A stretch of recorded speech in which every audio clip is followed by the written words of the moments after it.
Hello again. I'm Senator Derek Kilmer from the 26th Legislative District, which stretches from the Narrows Bridge to downtown Bremerton. Welcome once more to my weekly video update from the state capitol. You know, it's been a tough session that reflects the tough times that we live in. The legislature's had to make some very difficult choices from a menu of very unpopular options. It's much like the difficult decisions many of you have had to make at home in a down economy that slash jobs and incomes at home and profit margins at work. It's in times like these that we have to look out for each other and have our neighbors' backs. I'm reminded of the story of the anthropologist Margaret Mead. Someone once asked her, "What's the first thing you look for to tell you of an ancient civilization? How do you know it was civilized?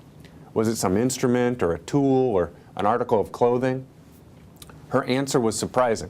She said she looks for a healed femur bone.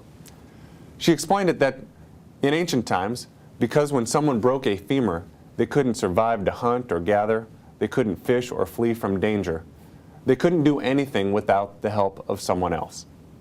She said a healed femur bone indicated that someone else helped that person rather than abandoning them, that there was enough civilization to care about that one person.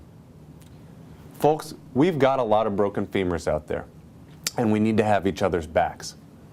During difficult times, the state won't be able to do some of the things that it has historically done. That means that local nonprofit groups, churches, and even neighbors will have to step up to help their fellow citizens. And my office can help too. If you need help in finding out where to go to find work or sign up for unemployment benefits, to grapple with the state agency or find help paying for college, don't hesitate to call my office. We can help. We're nearing the end of this year's legislative session, and soon I'll be heading home. But my job doesn't stop when the legislative session does, not by a long shot. Although it's true that the months between legislative sessions allow us to get back to our day jobs and our lives, it's also a valuable time to reconnect with our communities. As part of that effort, I often spend the months between legislative sessions traveling to appear before assorted civic groups and organizations, and just about anybody who will have me. It's a great way to reach out and connect with folks who are already engaged and actively involved in their communities. I also think it's part of my job as a legislator to meet with constituents on their turf, answer their questions, and be held accountable for my votes in Olympia. So, if your group would like me to come and talk about this year's legislative session and answer questions, call my office and we'll set it up. Again, this is one of the most important parts of my job. Of course, you're always free to write or email me with your questions and ideas. We've been averaging about 800 emails a week in my office, and I aim to respond to each and every one personally. I look forward to being able to respond more quickly once the session ends and things die down a bit. In the week that follows adjournment, I'll be reopening our district office just off of Highway 16 in Gig Harbor.